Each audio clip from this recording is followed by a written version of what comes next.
2022, and Russian tanks rolled over the border toward Kyiv. There were those who thought Ukraine wouldn't survive for a month. So no one should forget that for you to be here today, again today, nearly 2 years later, and for Ukraine to stand strong and free is an enormous victory already. Putin has failed in his effort to subjugate Ukraine. The brave people of Ukraine have defied Putin's will at every turn, backed by the strong and unwavering support of the United States and our allies and partners of more than 50 nations in Europe and the Indo-Pacific. And Ukraine will emerge from this war proud, free, and firmly rooted in the West unless we walk away.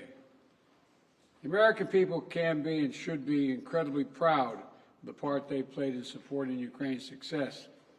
We'll continue to supply Ukraine with critical weapons and equipment as long as we can, including $200 million I just approved today in a critical needed equipment, additional air defense interceptors, artillery, and ammunition. But without supplemental funding, we're rapidly coming to an end of our ability to help Ukraine respond to the urgent operational demands that it has. Putin is banking on the United States failing to deliver for Ukraine. We must prove him wrong. The United States and Congress must, as I asked last week, and it's stunning that we've gotten to this point. You know, we need to fully appreciate how it's wrong, how this is being viewed around the world and being used by Russia. Russian loyalists in Moscow celebrated when Republicans voted to block Ukraine aid last week. The host of a Kremlin-run show literally said, and I quote, "Well done, Republicans. That's good for us," end of quote. Let me say that again. This host of a Kremlin-run show said, "Well done, Republicans. That's good for us." That's a Russian speaking. If you're being celebrated by Russian propagandists, it might be time to rethink what you're doing. History will judge harshly those who turn their back on freedom's cause. Today, Ukraine's freedom is on the line, but if we don't stop Putin, it will endanger the freedom of everyone, almost everywhere. Putin will keep going, and would-be aggressors everywhere will be emboldened to try to take what they can by force. Mr. President, I'll not walk away from Ukraine, and neither will the American people. A clear bipartisan majority of people across the United States and in Congress support your country. They understand, as I do, that Ukraine's success and its ability to deter aggression in the future are vital to security for the world at large. And I have repeatedly made clear from our first day in office, we also need Ukraine to make changes to fix the broken immigration system here. We also need Congress to make the changes to fix the broken immigration system here at home. My team is working with Senate Democrats and Republicans to try to find a bipartisan compromise, both in terms of changes in policy and provide the resources we need to secure the border. Compromise is how democracy works, and I'm ready and offered compromise already. Holding Ukraine funding hostage in the attempt to force through an extreme Republican partisan agenda on the border is not how it works. We need real solutions. I also asked Congress for funding for Israel to take on Hamas and confront multiple other threats backed by Iran in the wake of the October 7th assault. National Security Advisor Sullivan will travel to the region this week and meet with the Israeli War Cabinet, as I have met with, to emphasize our commitment to Israel, as well as the need to protect civilian life and ensure more humanitarian assistance flows and reaches into Gaza for Palestinian civilians. Secretary Austin will also travel to the region this week to step up the international efforts to protect the free flow of commerce through the Red Sea. The entire world is watching what we do, so let's show them who we are. America stands for freedom today, tomorrow, and always. America stands against tyranny and against oppression. And America stands with the people of Ukraine. Thank you again for being here today, Mr. President, and thank you for everything Ukraine is doing to hold the line for liberty in the world. The floor is yours, Mr. President. Thank you so much. Thank you very much, Mr. President, dear journalists. I'm glad to be here and personally thank you and tell you how Ukraine values what we've achieved together, defending life and freedom. In Ukraine, we are fighting for our country and freedom, and also in Europe, we say for our freedom and yours. And this motto resonates not only in our country, not only in our hearts, not only in Ukraine, but also in Poland and Baltic states, Moldova and others. When freedom is strong in one country, it is strong everywhere. When it burns in one soul, it presents its merits to others. Ukrainians have twice led revolutions this century, defending freedom.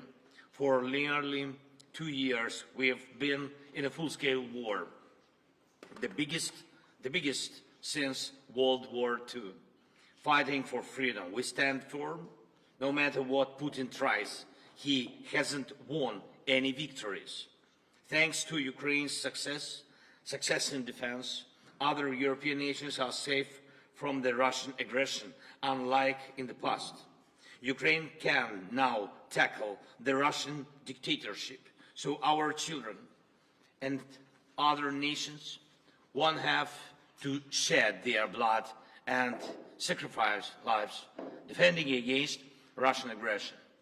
We've already made significant progress. We've shown that our courage and partnership are stronger than any Russian hostility.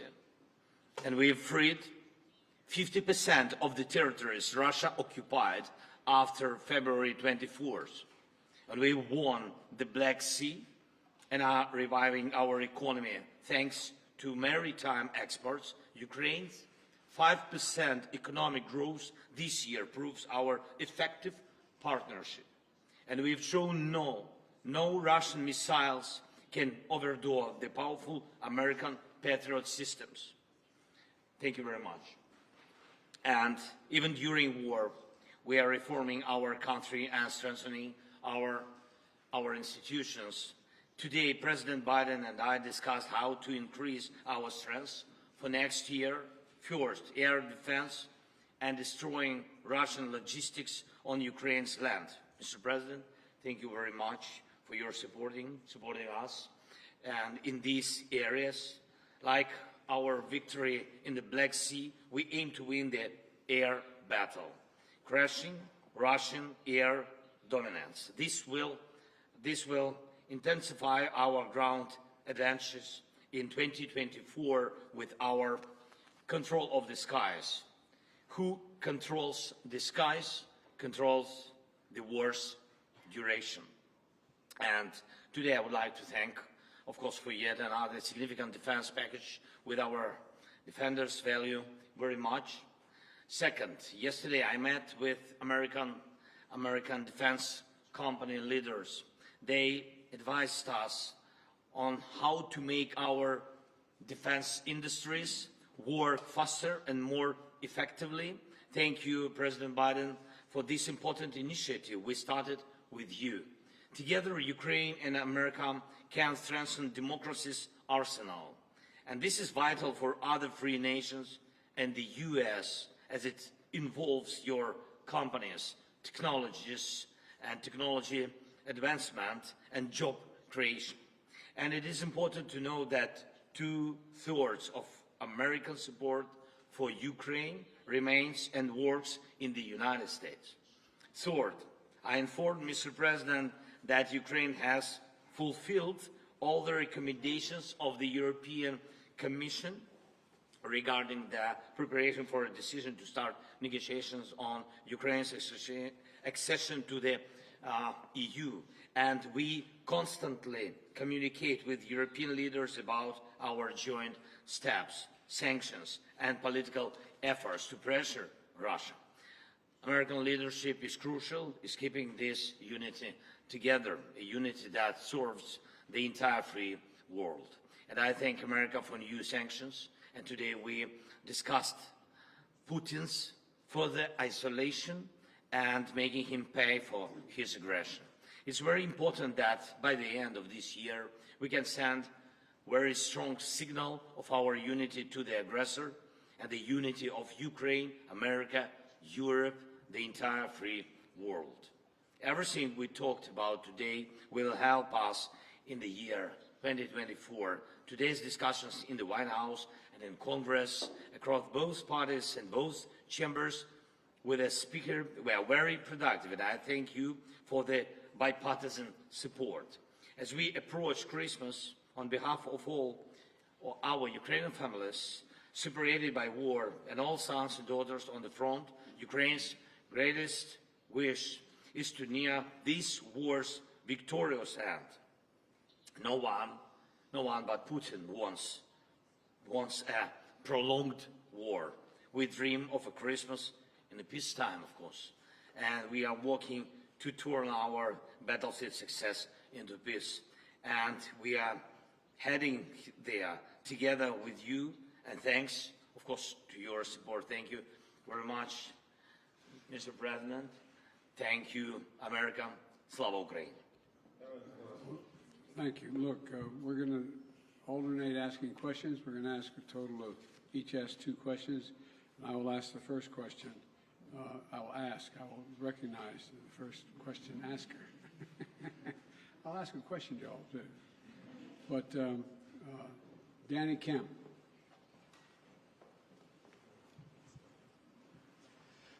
Thank you, Mr. President. For President Biden, Ukraine's counter-offensive has stalled in recent months. Congress is blocking aid, and Vladimir Putin appears ready to just wait things out. So what is the strategy for the US and Ukraine next year to try and turn this around?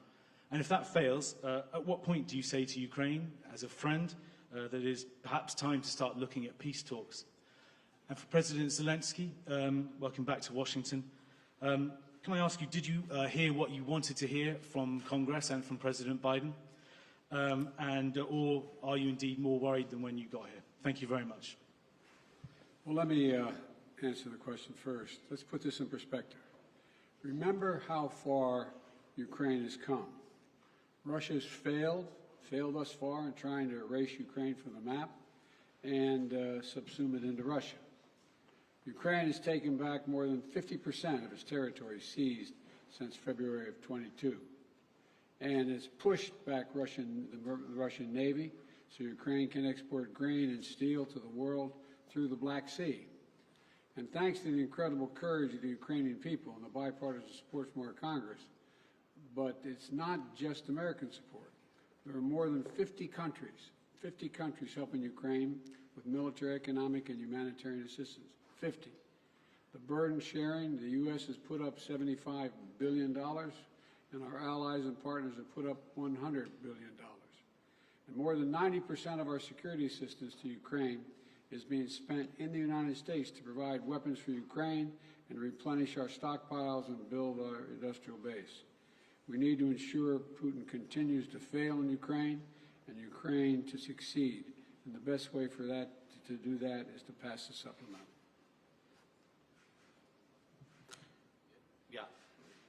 Yeah, can I answer in Ukrainian, please?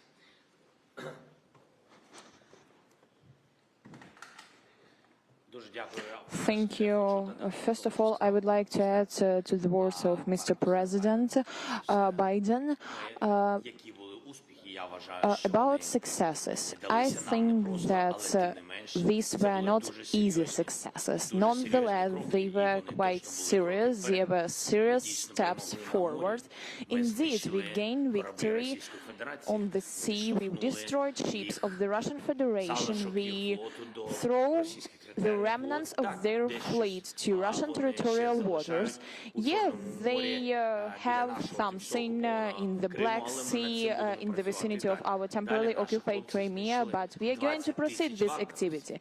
Our guys destroyed 20,000 of Wagner mercenaries. These are serious terrorists who were massing everywhere on African continent, in Syria, in Ukraine. There were a lot of mass, and nucleus of this terroristic organization is not existing anymore. Yes, we had a lot of problems, but nonetheless we were able to do this. Moreover, Russia were not able to seize any part of our territory, any village, any town. I'm not talking about large cities, and we are going to proceed with this. It is good without saying that we have objective, we have clear plan, but if you allow me, I am not able to tell you in public on the details of 2024 operations. If I heard what I want, I heard a lot. Surely I told what I wanted to. I feel and experience the support from President Biden administration, from senators, and we've been talking with the speaker. I got this signal. They were more than positive, but we know that we have to separate words and particular result. Therefore, we will count on particular result. Thank you. Your turn to ask a question. Sorry. Телеканал Інтер, будь ласка. Inter, please. Thank you for taking my question. Dmitry Anopchenko, Ukrainian television US correspondent. Many Republican voices doubt the ability of Ukraine to win the war. Senator once recently even told that Ukraine need to cede some territories to stop fighting. Pane Volodymyre, to be very honest, have you even considered such a step to cede the territories to stop fighting? And Mr. Biden, could you please clarify the policy of your administration, the strategy of your administration on Ukraine? Is it about helping the country to defend itself or to win the war? Because it's obviously such a difference. I will begin. Okay. Ваше запитання до мене, чи готові ми віддати території, я так розумію? Your question is, if we are ready to give up our territories? Слухайте, питання не тільки в наших словах чи в думках. Питання в тому, на що ми готові, на що ні. Як може Україна просто віддати свої території? Тобто це абсолютно божевілля. Якщо чесно, дуже часто згадуємо Бога, це точно не по-християнськи. Там живуть наші люди, там живуть сім'ї, там діти. І все це частина суспільства українського. Але ми говоримо про живих людей.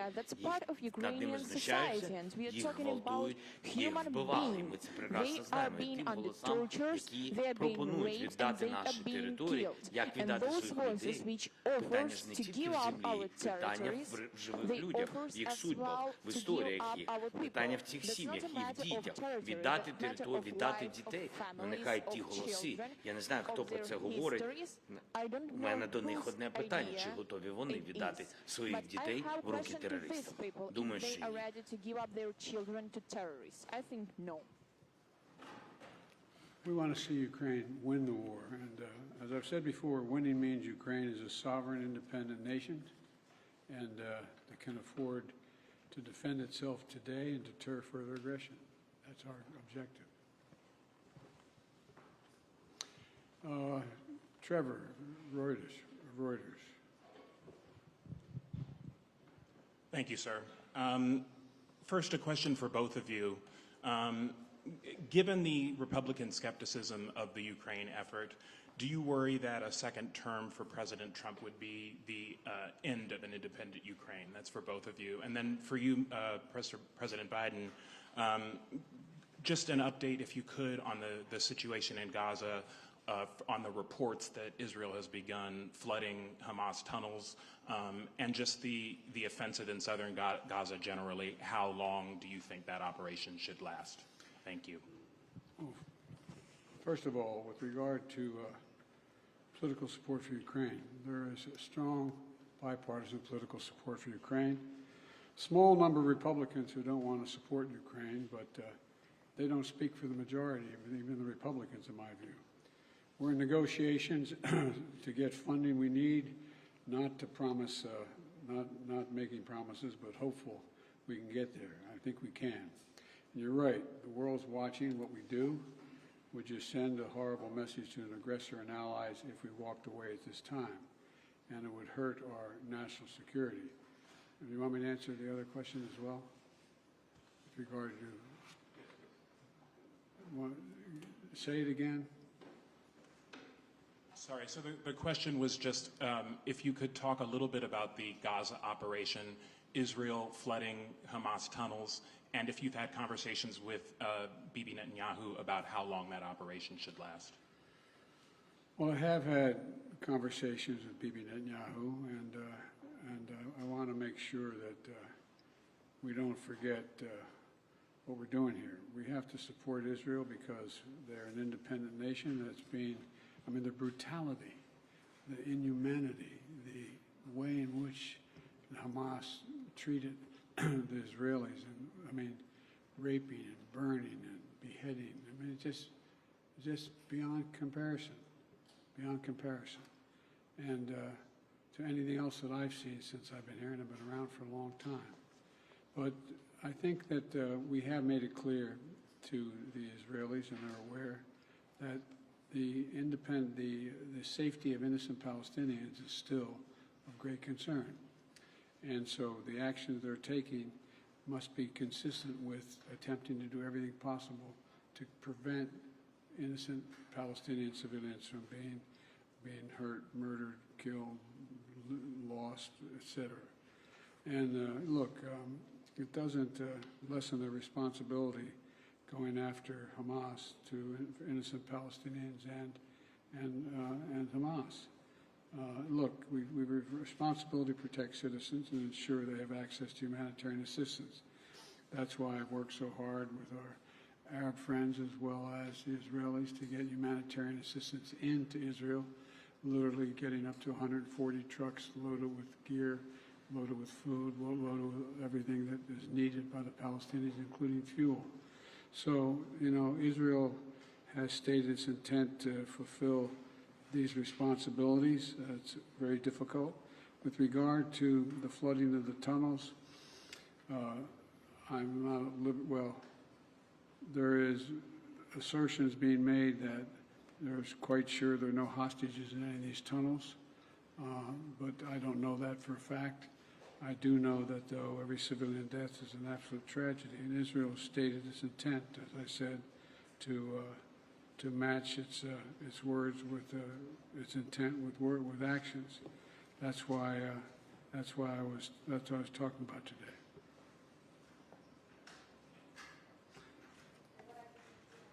Question 3. I guess I asked that. No, I just asked that. It's your turn. Your turn. Якщо відповідаючи на ваше запитання, So, addressing your question very quickly, I've been talking a lot with representatives of both parties.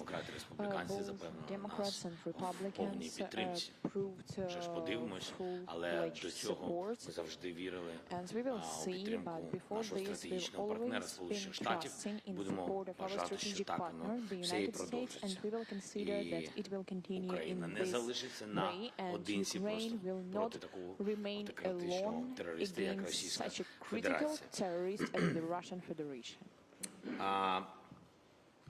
Укрінформ. Так, будь ласка. Thank you so much. My name is Yaroslav Dovopol, Ukrinform News Agency, Ukraine. Next summer, the United States will host an anniversary NATO summit in Washington, D.C., which raises a lot of hope, especially for Ukraine. President Zelenskyy, what does the Ukrainian side expect from this summit? And do you hope to hear direct invitation for Ukraine to join the alliance? And President Biden, under what conditions is the United States ready to support the initiative of inviting Ukraine to be member of NATO? Thank you.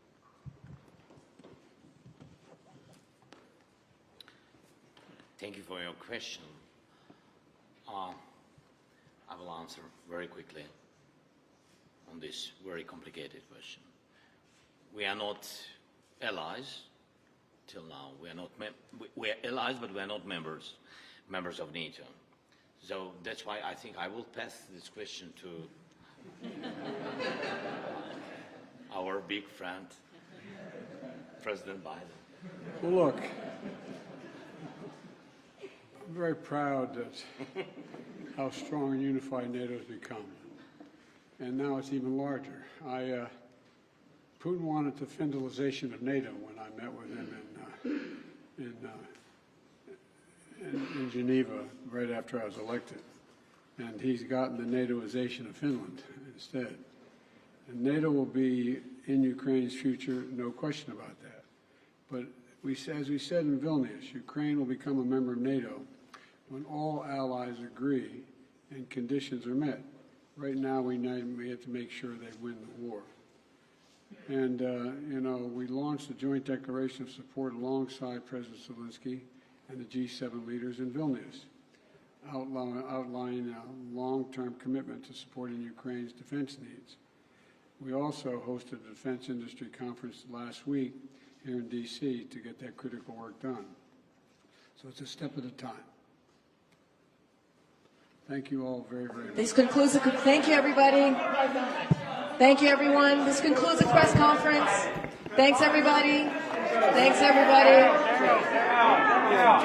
Distinguished guests, please remain in your seats while the principals depart.